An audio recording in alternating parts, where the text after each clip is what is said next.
Hi hello study time ടിപ്സിൻ്റെ പുതിയൊരു വീഡിയോയിലേക്ക് എല്ലാവർക്കും സ്വാഗതം. സൗണ്ട് വേഴ്സ് എന്ന് പറയുന്ന ചാപ്റ്ററിൻ്റെ പാർട്ട് 3 വീഡിയോ ആണ് നമ്മൾ ഇന്ന് നോക്കാൻ പോകുന്നത്. കഴിഞ്ഞ ക്ലാസ്സിൽ നമ്മൾ റെസൊണൻസ് എന്താണെന്ന് പറഞ്ഞിട്ടുണ്ടായിരുന്നു. ഇനി അതുമായി ബന്ധപ്പെട്ട് ഒരു ആക്ടിവിറ്റി തന്നിട്ടുണ്ട്, അത് നമുക്ക് നോക്കാം. Immerse in water A PVC pipe off about 50 cm length and 4 cm diameter. Excited tuning fork of frequency 512 Hz and hold it close to the mouth of the pipe. Vary the length of the air column inside the pipe by gradually raising both the tuning fork and the pipe. Don't you hear a louder sound at a particular stage? What could be the reason for this? Record in your science diary. അപ്പോൾ ഇവിടെ ആക്ടിവിറ്റിക്ക് വേണ്ടിയിട്ട് ഇവിടെ പറഞ്ഞിട്ടുള്ളത് ഒരു PVC pipe, അതിൻ്റെ length എന്ന് പറയുന്നത് 50 സെൻറ്റിമീറ്ററും അതുപോലെ തന്നെ അതിൻ്റെ ഡയാമീറ്റർ എന്ന് പറയുന്നത് 4 സെൻറ്റിമീറ്ററും ആണ്. അത് പൂർണ്ണമായിട്ടും ആ തന്നിട്ടുള്ള ഒരു ബീക്കറിലെ ജലത്തിൽ താഴ്ത്തി വയ്ക്കുക. അതിന് ശേഷം 512 ഹെർട്സ് ഫ്രീക്വൻസിയുള്ള ഒരു ട്യൂണിംഗ് ഫോർക്ക് എക്സൈറ്റ് ചെയ്യിപ്പിച്ചിട്ട് ആ പൈപ്പിൻ്റെ മുകൾ ഭാഗത്ത് പിടിക്കുക.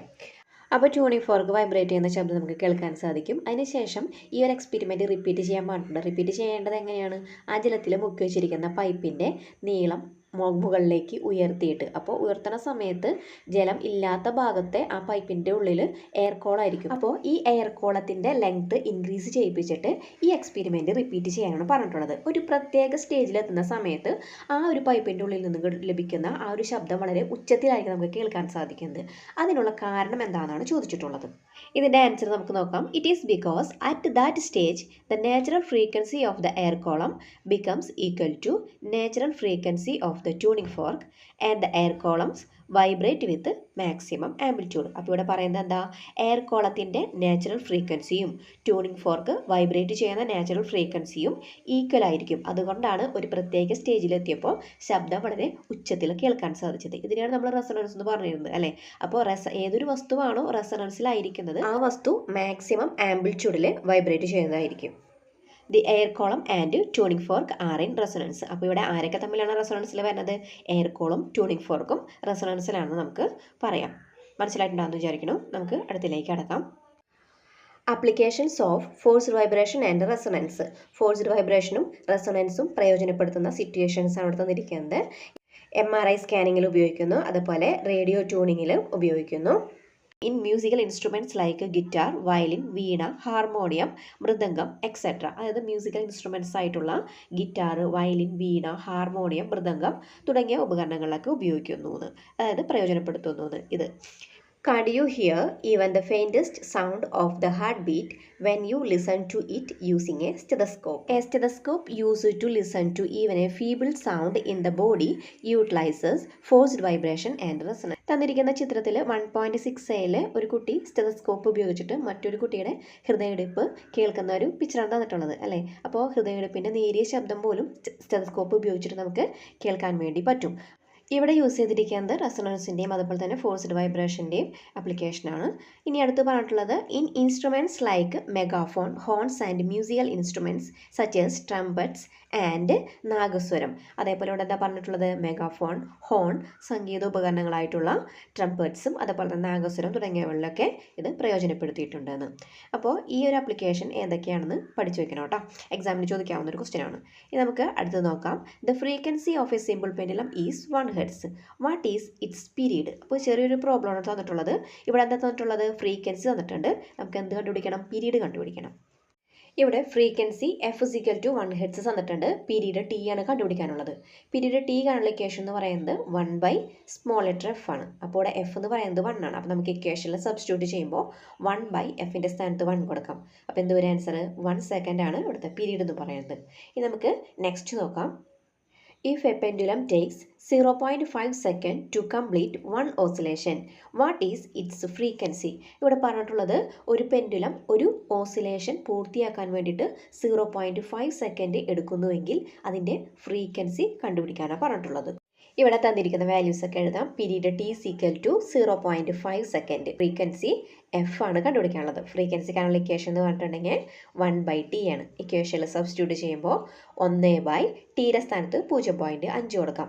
അപ്പോൾ നമുക്കിവിടെ ന്യൂമറേറ്ററും ഡിനോമിനേറ്ററിലും 10 കൊണ്ട് മൾട്ടിപ്ലൈ ചെയ്യാം. അതായത് പോയിന്റ് സ്ഥാനം കളയാൻ വേണ്ടിയിട്ടാണ് അങ്ങനെ ചെയ്യണത്. അപ്പോൾ താഴെ 0.5 ആണ് അല്ലേ, ഒരു സ്ഥാനം കഴിഞ്ഞിട്ടാണ് പോയിന്റ് വന്നേക്കുന്നത്. അപ്പോൾ പോയിന്റ് സ്ഥാനം കളയാൻ വേണ്ടിയിട്ട് 10 കൊണ്ട് ന്യൂമറേറ്ററിനെയും ഡിനോമിനേറ്ററിനെയും മൾട്ടിപ്ലൈ ചെയ്യണം. അപ്പോൾ നമുക്ക് എന്ത് വരും, 10/5 that is equal to 2 heads കിട്ടും. അപ്പോൾ നമ്മുടെ ഫ്രീക്വൻസി എന്ന് പറയുന്നത് 2 ആണ്. നിങ്ങൾക്ക് ഇതുപോലെ ചെയ്യാൻ അറിയില്ല എന്നുണ്ടെങ്കിൽ കുഴപ്പമൊന്നുമില്ല, നിങ്ങൾ സാധാരണ എങ്ങനെയാണോ ഡിവിഷൻ ചെയ്യുന്നത് അതുപോലെ തന്നെ ചെയ്താൽ മതി, അപ്പോൾ ആൻസർ കിട്ടും. ഞാനിപ്പോൾ ഇങ്ങനെ ചെയ്താണ് എനിക്ക് ശീലം, അതുകൊണ്ടാണ് ഞാനങ്ങനെ ചെയ്തത് കേട്ടോ. ഇനിയിപ്പോൾ ഇതുപോലെ ചെയ്യണമെന്ന് ആർക്കെങ്കിലും താല്പര്യമുണ്ടെങ്കിൽ അല്ലെങ്കിൽ ഇതുപോലെ പഠിക്കാൻ ആഗ്രഹം ഉണ്ടെന്നുണ്ടെങ്കിൽ എൻ്റെ അടുത്ത് പറയുകയാണെന്നുണ്ടെങ്കിൽ ഞാൻ കുറച്ച് എക്സാമ്പിളൊക്കെ ചെയ്തു തരാം കേട്ടോ. നെക്സ്റ്റ് നോക്കാം. A tuning fork of frequency 512 Hz is excited and it's stem is pressed on A table. Does the table vibrate in this situation? 512 Hz ഫ്രീക്വൻസിയുള്ള ഒരു ട്യൂണിംഗ് ഫോർക്കിനെ എക്സൈറ്റ് ചെയ്യിപ്പിച്ചിട്ട് അതിൻ്റെ ആ ഒരു തണ്ടിൻ്റെ ഭാഗം, സ്റ്റെമ്പ് ഭാഗം ഒരു മേശപ്പുറത്ത് വെക്കുകയാണെന്നുണ്ടെങ്കിൽ ആ അവസരത്തിൽ മേശ വൈബ്രേറ്റ് ചെയ്യുമോ എന്ന്. മേശ വൈബ്രേറ്റ് ചെയ്യും അല്ലേ. What is this phenomenon known as? അപ്പോൾ ഈ ഒരു ഫിനോമിനൻ പറയുന്ന പേരെന്താ? ഫോഴ്സ്ഡ് വൈബ്രേഷൻ അല്ലേ. ഇനി ഇവിടെ പറഞ്ഞിട്ടുള്ളത് when A tuning fork of frequency 256 Hz vibrates the air around it and the eardrum of the person hearing that sound vibrate 256 times per second. 256 Hz ഫ്രീക്വൻസിയുള്ള ഒരു ട്യൂണിംഗ് ഫോർക്ക് വൈബ്രേറ്റ് ചെയ്യുമ്പോൾ അതിന് ചുറ്റുള്ള വായു vibrate ചെയ്യാൻ തുടങ്ങും. അപ്പോൾ അത് കേൾക്കുന്ന വ്യക്തിയുടെ ഇയർ ഡ്രം, അതായത് കർണപുടം വൈബ്രേറ്റ് ചെയ്യും. അത് എത്ര തവണ വൈബ്രേറ്റ് ചെയ്യുന്നത്? 256 തവണ തന്നെയായിരിക്കും വൈബ്രേറ്റ് ചെയ്യുന്നത്. അതൊന്ന് അറിഞ്ഞു വെച്ചോളാം നിങ്ങൾ. അതായത് ഒരു ട്യൂണിംഗ് ഫോർക്കിൽ രേഖപ്പെടുത്തിയിട്ടുള്ള ഫ്രീക്വൻസി എത്രയാണോ അത്രയും തവണ ആ ഒരു ട്യൂണിംഗ് ഫോർക്ക് വൈബ്രേറ്റ് ചെയ്യും. അപ്പോൾ അത് കേൾക്കുന്ന ആളുടെ ഇയർ ഡ്രമ്മും അതിന് അത്രയും തന്നെ വൈബ്രേറ്റ് ചെയ്യും. അതാണ് ഇതിൽ നിന്ന് മനസ്സിലാക്കേണ്ടത് കേട്ടോ. നെക്സ്റ്റ് നോക്കാൻ പോകുന്നത് വേവ് മോഷനാണ്. ഒരു സ്കൂളിലെ സയൻസ് ക്ലബ്ബിൽ ഒരു കുട്ടി ഒരു ശബ്ദത്തിൻ്റെ ട്രാൻസ്മിഷനുമായി ബന്ധപ്പെട്ട ഒരു എക്സ്പെരിമെൻറ്റ് ചെയ്യുകയും അങ്ങനെ ആ എക്സ്പെരിമെൻറ്റ് ചെയ്യുന്ന സമയത്ത് കണ്ട ഒരു ദൃശ്യമാണ് ഇവിടെ ചിത്രീകരിച്ചിരിക്കുന്നത്. നമുക്കതൊന്ന് നോക്കാം. അപ്പോൾ നമുക്ക് എക്സ്പെരിമെൻറ്റ് നോക്കാം. Place light paper balls inside a long transparent tube closed one end. Pass a loud sound with uniform frequency through the free end of the tube. The paper balls are seen vibrating back and forth from the equilibrium position. ചിത്രത്തിൽ നമുക്ക് കാണാൻ സാധിക്കുന്നത് ഒരു ഭാഗം close ആയിട്ടുള്ള ഒരു transparent ആയിട്ടുള്ള long ആയിട്ടുള്ള ഒരു ട്യൂബാണ്. അതിൻ്റെ ഉള്ളിൽ വളരെ കനകമായിട്ടുള്ള പേപ്പർ ബോളുകൾ ഇട്ടിട്ടുണ്ട് അല്ലേ. പിന്നെ ട്യൂബിൻ്റെ ഒരു എൻഡ് ഒരു സൗണ്ട് സോഴ്സുമായിട്ട് കണക്ട് ചെയ്തിട്ടുണ്ട്. ഇനി ഇവിടെ പറഞ്ഞിട്ടുള്ളത് ഒരേ ഫ്രീക്വൻസിയിലുള്ള സൗണ്ട് ആ ഒരു ട്യൂബിലേക്ക് കടത്തിവിട്ടപ്പോൾ ആ ട്യൂബിൻ്റെ ഉള്ളിലുള്ള പേപ്പർ ബോളുകൾ വൈബ്രേറ്റ് ചെയ്യാൻ തുടങ്ങി. അതിൻ്റെ ഇക്വിലിബ്രിയം പൊസിഷനിൽ നിന്നും മുന്നോട്ടും പുറകോട്ടും ചലിക്കാൻ തുടങ്ങിയെന്ന്. Without moving the paper balls to the other end they are found to be a close in some region and apart in some other regions alternatively. അപ്പോൾ ഈ പേപ്പർ ബോളുകൾ ശബ്ദത്തിനനുസരിച്ചിട്ട് വൈബ്രേറ്റ് ചെയ്യാൻ തുടങ്ങി എന്ന് പറഞ്ഞു അല്ലേ. മുന്നോട്ടും പുറകോട്ടും വൈബ്രേറ്റ് ചെയ്യാൻ തുടങ്ങി. പക്ഷേ ആ പേപ്പർ ബോളുകൾ ആ ക്ലോസ്ഡ് ആയിട്ടുള്ള എൻഡിലേക്ക് ഒന്നും നീങ്ങണില്ല. അത് എവിടെയാണോ നിൽക്കുന്നത് അവിടെ തന്നെ നിന്നുകൊണ്ട് മുന്നിലോട്ടും പുറകോട്ടും ചലിക്കുകയാണ് ചെയ്തത്. പിന്നെ വേറൊരു കാര്യം കൂടി പറഞ്ഞിട്ടുണ്ട്, ഒന്നിടവിട്ട് അത് അടുത്തും അകന്നും കാണപ്പെട്ടു എന്നാണ് പറഞ്ഞിട്ടുള്ളത്. അതിന് കാരണം എന്തായിരിക്കും? അപ്പോൾ നമുക്ക് നോക്കിയാൽ തന്നെ മനസ്സിലാവും അല്ലേ. കുറച്ച് ഭാഗത്ത് പേപ്പർ ബോളുകൾ ഇങ്ങനെ കട്ട പിടിച്ച് പോലെ നിൽക്കുന്നുണ്ട് അല്ലേ. അതിനുശേഷം ഇടവിട്ടുള്ള ഭാഗങ്ങളിലാണ് ഇതുപോലെ പേപ്പർ ബോളുകൾ ഇങ്ങനെ തിങ്ങി നിറയെ നിൽക്കുന്നത്. അപ്പോൾ ഇതിനുള്ള കാരണം എന്താണെന്നാണ് ചോദിച്ചിട്ടുള്ളത്. ഇനി വേറൊരു എക്സ്പെരിമെൻറ്റ് കൂടി തന്നിട്ടുണ്ട്, നമുക്ക് അതും കൂടി ഒന്ന് നോക്കാം. Stretch both ends of a slingy placed on a table as shown in figure 1.8a. ചിത്രത്തിൽ കാണുന്നത് പോലെ സ്ലിംഗിയുടെ രണ്ട് എൻഡും നന്നായി വലിച്ചു പിടിക്കാനാണ് പറഞ്ഞിട്ടുള്ളത്. Compress and release a few coils at one end of the slingy. Notice the disturbance formed in the slingy. അതിനുശേഷം ഇവിടെ പറഞ്ഞിട്ടുള്ളത് അതിൻ്റെ ഒരെൻഡിൽ നിന്നും കുറച്ച് കോയിലുകൾ ഇങ്ങനെ അമർത്തി പിടിച്ചതിന് ശേഷം വിട്ടു നോക്കാൻ. അപ്പോൾ അതിൽ എന്തായിരിക്കും കാണാൻ സാധിക്കുന്നതെന്ന്. അപ്പോൾ ഞാൻ അതിൻ്റെ ഒരു വീഡിയോ നിങ്ങൾക്ക് കാണിച്ചു തരാം. ഇതാണ് സ്ലിംഗിയുടെ പിക്ചർ എന്ന് പറയുന്നത്. ഇനി നമുക്ക് വീഡിയോ നോക്കാം എങ്ങനെയാണെന്ന്. ഈ സ്ലിംഗിനെ അനക്കുന്ന സമയത്ത് ഒരെൻഡിൽ നിന്നും മറ്റൊരു എൻഡിലേക്ക് കോയിലുകൾ ഇങ്ങനെ പോകുന്നത് പോലെ നമുക്ക് കാണാൻ സാധിക്കും. Move one end of the slingy back and forth as shown in figure 1.8b. What do you observe? ഇനി ഇവിടെ അടുത്ത് പറഞ്ഞിട്ടുള്ളത് എന്താ? ഈ 1.8bയിൽ കാണുന്നത് പോലെ സ്ലിംഗിയുടെ ഒരഗ്രത്തിനെ മുന്നോട്ടും പുറകോട്ടും ചലിപ്പിച്ച് നോക്കാനാണ് പറഞ്ഞിട്ടുള്ളത്. 1.8bയിൽ കാണുന്ന ആ ചിത്രത്തിൽ കോയിലുകൾ കുറച്ച് ഭാഗത്ത് കുറേ കോയിലുകളും പിന്നെ കുറച്ചകന്നതിന് ശേഷം വീണ്ടും കുറേ കോയിലുകൾ അങ്ങനെയാണ് കാണപ്പെടുന്നത് അല്ലേ. അപ്പോൾ നമ്മളിവിടെ പറഞ്ഞിട്ടുള്ളത് don't you see the disturbance formed in the slinky moving from one end to the other. അതായത് സ്ലിങ്കിയുടെ ഒരഗ്രത്തിൽ രൂപപ്പെടുന്ന ആ ഒരു ഡിസ്റ്റർബൻസ് മറ്റേ അഗ്രത്തിലേക്കും പോകുന്ന പോലെ നിങ്ങൾക്ക് തോന്നുന്നില്ല എന്ന് അല്ലെങ്കിൽ കാണപ്പെടുന്നില്ല എന്ന് പറയുന്നത്. Are the coils in the slinky moving towards the other end along with the disturbance. ഇവിടെ ചോദിച്ചിരിക്കുന്നത് എന്താ, ആദ്യം ആ ഒരു സ്ലിങ്കിയിൽ ഉണ്ടാക്കുന്ന ഡിസ്റ്റർബൻസിനോടൊപ്പം തന്നെ അതിലുണ്ടാകുന്ന കോയിലുകൾ ഒരെൻഡിൽ നിന്നും മറ്റേ എൻഡിലേക്ക് നീങ്ങിപ്പോകുന്നുണ്ടോ എന്ന്. അങ്ങനെ എന്തായാലും സംഭവിക്കണില്ല. അതായത് ഒരു എൻഡിൽ ഉണ്ടാകുന്ന കോയിലല്ല അവസാനം വരെ എത്തണത് അല്ലേ. നമുക്കിവിടെ എന്തായിരിക്കും അപ്പോൾ കാണാൻ സാധിക്കുന്നത്, it is seen that the disturbance formed in one part of the slingy spreads to the other parts without any displacement of the coil. അതായത് ഇവിടെ ഉദ്ദേശിച്ചിരിക്കുന്നത് സ്ലിങ്കിയുടെ ഒരു ഭാഗത്തുണ്ടാകുന്ന ഡിസ്റ്റർബൻസ് കോയിലുകൾക്ക് ഡിസ്പ്ലേസ്മെൻറ്റ് ഇല്ലാതെ ഒരു സ്ഥലത്ത് നിന്നും മറ്റൊരു സ്ഥലത്തേക്ക് ട്രാൻസ്മിറ്റ് ചെയ്യുന്നതാണ് കാണാൻ സാധിക്കുന്നത്. നിങ്ങൾക്ക് ചെറിയൊരു ഡൗട്ട് ഉണ്ടായിട്ടുണ്ടാവും തോന്നുന്നു. അതായത് എല്ലാ കോയിലുകളും ഒരുമിച്ച് ചലിക്കാണ്ടാണ് ഒരു ഭാഗത്തുള്ള ഡിസ്റ്റർബൻസ് മറുഭാഗത്തേക്ക് എത്തുന്നതെന്ന്. അതായത് ഇവിടെ എന്താ സംഭവിക്കുന്നത്, wave motion is one of the modes of transfer of energy from one part of the medium to other parts. അതായത് ഇവിടെ ഒരു മീഡിയത്തിൻ്റെ ഒരു ഭാഗത്ത് ലഭിക്കുന്ന എനർജി തൊട്ടടുത്തതിലേക്ക് കൊടുക്കുകയാണ് ചെയ്യുന്നത്. അതായത് അവിടെ നിന്ന് തുടർന്ന് തൊട്ടടുത്തുള്ള കോയിലിന് കൊടുക്കും, ആ കോയിൽ കിട്ടിയ എനർജി അതിൻ്റെ തൊട്ടടുത്ത കോയിലിന് കൊടുക്കും. അങ്ങനെ ഒരു എൻഡിൽ നിന്നും അടുത്ത എൻഡിലേക്ക് ഈ കൊടുക്കുന്ന എനർജി കൈമാറ്റം ചെയ്യപ്പെട്ടിട്ടാണ് ഏറ്റവും അവസാനത്തിലേക്ക് എത്തുന്നത്.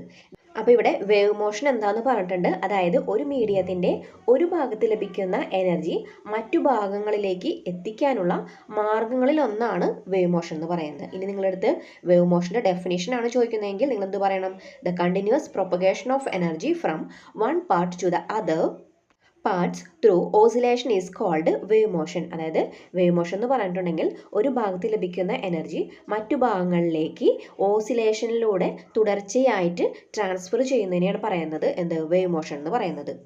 ഇവിടെ കണ്ടിന്യൂസ് പ്രൊപ്പഗേഷൻ ഓഫ് എനർജി എന്ന് ഉദ്ദേശിക്കുന്നത് തുടർച്ചയായിട്ട് എനർജീനെ ട്രാൻസ്ഫർ ചെയ്യുക അതാണ് ഉദ്ദേശിക്കുന്നത് കേട്ടോ. Some examples of waves are given below: radio waves, seismic waves, light waves, sound waves, ripples on the surface of water. Do all these waves require a medium to travel? Complete the table 1.2 appropriately. അപ്പോൾ ഇവിടെ കുറച്ച് എക്സാമ്പിളുകൾ തന്നിട്ടുണ്ട്, വേവിന് example തന്നിട്ടുണ്ട്. ഇതിനെ transmit ചെയ്യാൻ medium ആവശ്യമുള്ളത്, medium ആവശ്യമില്ലാത്തതെന്ന് പറഞ്ഞ് തരം തിരിച്ചിട്ട് എഴുതാനാണ് പറഞ്ഞിട്ടുള്ളത്. അപ്പോൾ ഒരു ടേബിൾ തന്നിട്ടുണ്ട്. മീഡിയം ആവശ്യമുള്ള വേവ്സിന് എക്സാമ്പിളായിട്ട് തന്നിട്ടുള്ളത് സീസ്മിക് വേവ്സ് ആണ്. ഇനി നമുക്കിതിലേക്ക് ആഡ് ചെയ്യാം സൗണ്ട് വേവ്സും അതുപോലെ ripples on the surface of water. ഇനി മീഡിയം ആവശ്യമില്ലാത്ത വേവ്സ് ആണ് റേഡിയോ വേവ്സും അതുപോലെ തന്നെ ലൈറ്റ് വേവ്സും. Electromagnetic waves, radio waves, microwaves, infrared waves, visible light, ultraviolet rays, X rays and gamma rays are electromagnetic waves. They do not require a medium for transmission. അപ്പോൾ വേവ്സിനെ രണ്ടായിട്ട് തരംതിരിച്ചിട്ടുണ്ട്, ഇലക്ട്രോമാഗ്നറ്റിക് വേവ്സ് എന്നും അതുപോലെ തന്നെ മെക്കാനിക്കൽ വേവ്സ് എന്നും. Electromagnetic waves എന്ന് ഉദ്ദേശിക്കുന്നത് വേവ്സിന് ട്രാൻസ്മിറ്റ് ചെയ്യാൻ ഒരു മീഡിയം ആവശ്യമില്ല, അങ്ങനെയുള്ള വേവുകളെ പറയുന്നതാണ് ഇലക്ട്രോമാഗ്നറ്റിക് വേവ്സ് എന്ന്. അതിന് എക്സാമ്പിളാണ് മുകളിൽ കൊടുത്തിട്ടുള്ളത്, അതെന്തായാലും പഠിക്കണം കേട്ടോ. ഇനി അടുത്ത നമുക്ക് നോക്കാം മെക്കാനിക്കൽ വേവ്സ് എന്ന്. Mechanical waves are those that require a medium for transmission. അപ്പോൾ മെക്കാനിക്കൽ വേവ്സിന് ട്രാൻസ്മിഷന് വേണ്ടിയിട്ട് ഒരു മീഡിയം ആവശ്യമാണ്. അപ്പോൾ mechanical waves are mainly of two types. They are longitudinal waves and transverse wave. അപ്പോൾ മെക്കാനിക്കൽ വേവ്സിനെ വീണ്ടും രണ്ടായി തരംതിരിച്ചിട്ടുണ്ട്, ലോഞ്ചിറ്റ്യൂഡൽ വേവ് എന്നും ട്രാൻസ്വേഴ്സ് വേവ് എന്നും. മെക്കാനിക്കൽ വേവ് എന്ന് പറഞ്ഞിട്ടുണ്ടെങ്കിൽ ട്രാൻസ്മിഷന് വേണ്ടിയിട്ട് മീഡിയം ആവശ്യമായിട്ടുള്ള വേവിനെ പറയുന്നതാണ് മെക്കാനിക്കൽ വേവ് എന്ന്. ഇലക്ട്രോമാഗ്നറ്റിക് വേവ് എന്ന് പറഞ്ഞിട്ടുണ്ടെങ്കിൽ ട്രാൻസ്മിഷന് മീഡിയം ആവശ്യമില്ലാത്ത തരം വേവ്സിനെ പറയുന്നതാണ് ഇലക്ട്രോമാഗ്നറ്റിക് വേവ്സ്. ഇനി നമുക്ക് മെക്കാനിക്കൽ വേവിൻ്റെ ക്ലാസിഫിക്കേഷൻ ആയിട്ടുള്ള ലോഞ്ചിറ്റ്യൂഡൽ വേവ് നോക്കാം. Longitudinal waves in figure 1.8b did the coils in the slingy move parallel or perpendicular to the direction of propagation of the wave. 1.8b എന്ന് പറയുന്ന ചിത്രത്തിലെ സ്ലിങ്കിയിലുള്ള കോയിലുകൾ ആ വേവ് നീങ്ങുന്ന ആ ഒരു ഡയറക്ഷനിൽ തന്നെയാണോ നീങ്ങുന്നത് അല്ലെങ്കിൽ അതിൻ്റെ പെർപെൻഡിക്കുലർ ആയിട്ടാണോ നീങ്ങുന്നത് എന്നാണ് ചോദിച്ചിരിക്കുന്നത്. ഞാൻ നേരത്തെ കാണിച്ചെന്ന വീഡിയോ ഒന്നുകൂടി കാണിച്ചു തരാം, നിങ്ങളൊന്ന് കണ്ടു നോക്കൂ കേട്ടോ. ഇതിൽ നിന്ന് നമുക്ക് മനസ്സിലാവും ഇതിലുള്ള പാർട്ടിക്കിൾസ് മൂവ് ചെയ്യുന്നത് കോയിലിൻ്റെ അതേ ഡയറക്ഷനിൽ തന്നെയാണ് അല്ലേ. അപ്പോൾ നമുക്ക് ആ ബോക്സിലുള്ളത് കൂടി വായിച്ചു നോക്കാം. Longitudinal waves are those in which the particles in the medium vibrate parallel to the direction of propagation of the wave. ഇവിടെ പറഞ്ഞിരിക്കുന്നത് ഒരു മീഡിയത്തിലുള്ള പാർട്ടിക്കിൾസ് വേവ്സിൻ്റെ ആ ഒരു ട്രാൻസ്മിഷൻ്റെ ഡയറക്ഷന് പാരലൽ ആയിട്ടാണ് വൈബ്രേറ്റ് ചെയ്യുന്നതെങ്കിൽ അത്തരത്തിലുള്ള വേവ്സിനെ പറയുന്നതാണ് ലോഞ്ചിറ്റ്യൂഡൽ വേവ്സ് എന്ന് പറയുന്നത്. We have studied that sound requires a medium for transmission. Let's see how sound travels through air. Observe the picture. അപ്പോൾ നിങ്ങൾ മുൻപ് പഠിച്ചിട്ടുള്ള ഒരു കാര്യമാണ് ശബ്ദത്തിന് ട്രാൻസ്മിറ്റ് ചെയ്യാൻ ഒരു മീഡിയം ആവശ്യമാണെന്നുള്ള കാര്യം. ഇനി വായുവിലൂടെ ശബ്ദം ട്രാൻസ്മിറ്റ് ചെയ്യുന്നത് എപ്രകാരമാണെന്ന് അവിടെ ചിത്രം തന്നിട്ടുണ്ട്. അത് നോക്കിയിട്ട് ഒബ്സർവ് ചെയ്യാണ് പറഞ്ഞിട്ടുള്ളത്. തന്നിരിക്കുന്ന ചിത്രത്തിൽ 1.9 എന്ന് പറയുന്ന ചിത്രത്തിൽ ഒരു ട്യൂണിംഗ് ഫോർക്ക് വൈബ്രേറ്റ് ചെയ്തപ്പോൾ വായുവിൽ രൂപപ്പെട്ടിട്ടുള്ള പ്രഷർ വേരിയേഷൻ്റെ പിക്ചറാണ് തന്നിട്ടുള്ളത്. CR എന്ന് പറഞ്ഞ് ഒന്നിനോട് തന്നിട്ടുണ്ട് അല്ലേ. അപ്പോൾ ഈ ഒരു എക്സ്പെരിമെൻറ്റുമായിട്ട് റിലേറ്റഡ് ആണ്. ആ ഒരു സയൻസ് ക്ലബ്ബിൽ ഒരു കുട്ടി ഒരു പേപ്പർ ബോളിൻ്റെ എക്സ്പെരിമെൻ്റ് ഒക്കെ ചെയ്തല്ലോ. അതിലും ഇതേപോലെ തന്നെ കുറേ വേവുകളായിട്ടാണ് കാണപ്പെട്ടത് അല്ലേ പേപ്പർ ബോളുകൾ.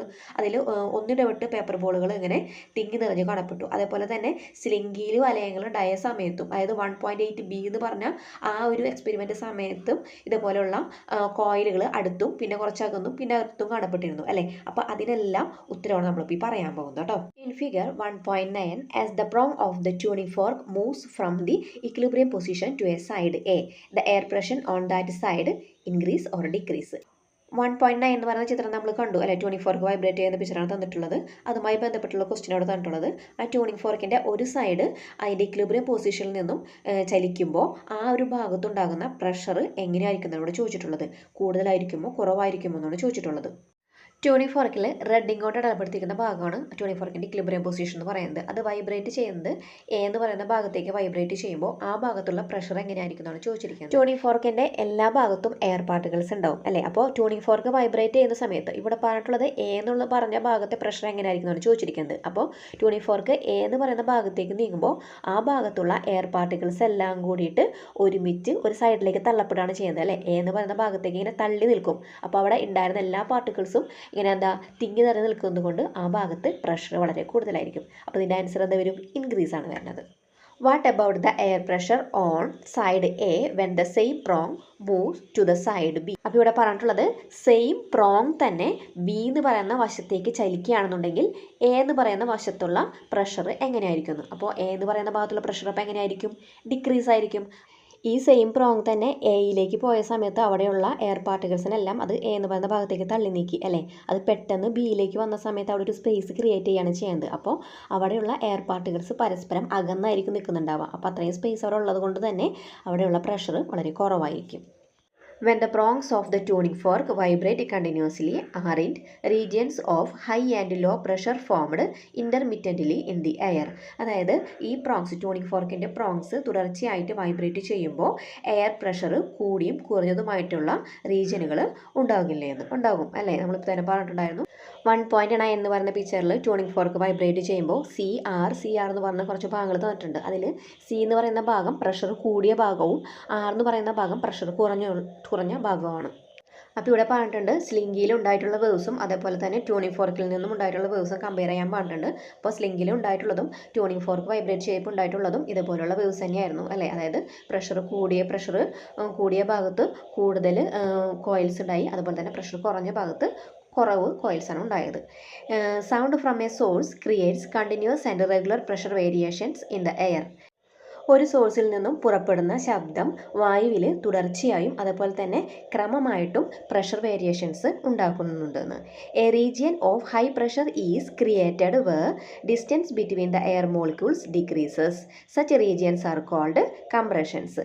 അതായത് വായുവിലുള്ള പാർട്ടിക്കിൾസ് തമ്മിലുള്ള അകലം കുറഞ്ഞു വരുന്ന ഭാഗത്ത് പ്രഷർ കൂടുതലായിട്ട് കാണപ്പെടുന്നു. ഇത്തരം മേഖലകളെ പറയുന്നതാണ് കംപ്രസ്ഡ് റീജിയൻ എന്ന് പറയുന്നത്, അതായത് കംപ്രഷൻസ് എന്ന് പറയുന്നത്. The region denoted by C in the figure. അപ്പോൾ ഫിഗറിൽ സി എന്ന് പറയുന്ന ഭാഗമാണ് കംപ്രഷൻ എന്ന് പറയുന്നത്. And a region of low pressure is called rarefactions. The region denoted by R in the figure. അപ്പോൾ ഏത് ഭാഗത്താണോ പ്രഷർ കുറവുള്ളത് ആ ഭാഗത്തെ റയർഫാക്ഷൻസ് എന്ന് പറയുന്നു. അതിനെ ആർ എന്ന് പറയുന്ന ലെറ്റർ കൊണ്ടാണ് സൂചിപ്പിക്കുന്നത്. Sound travels through a medium forming alternating compressions and rarefactions. You have now understood that sound is a longitudinal wave. ഒരു മീഡിയത്തിൽ ഒന്നിടവിട്ട് കംപ്രഷനും റയർഫാക്ഷനും ഉണ്ടാക്കിയിട്ടാണ് ശബ്ദം സഞ്ചരിക്കുന്നത്. ശബ്ദം എന്ന് പറയുന്നത് ഒരു ലോഞ്ചിറ്റ്യൂഡൽ വേവിന് എക്സാമ്പിളാണ്. അപ്പോൾ ഇതോടുകൂടി ഈ ഒരു പാഠം ഞാൻ അവസാനിപ്പിക്കുകയാണ്. ഇനി ട്രാൻസ്വേഴ്സ് വേവാണ് എടുക്കാനുള്ളത്. അത് നമുക്ക് മറ്റൊരു വീഡിയോയിലൂടെ നോക്കാം. നിങ്ങൾക്ക് വീഡിയോ ഉപകാരപ്പെട്ടെങ്കിൽ ഫ്രണ്ട്സിന് ഷെയർ ചെയ്യുക, നിങ്ങളുടെ അഭിപ്രായങ്ങളൊക്കെ അറിയിക്കുക. കൂടുതൽ വീഡിയോസിന് ചാനൽ സബ്സ്ക്രൈബ് ചെയ്യുക.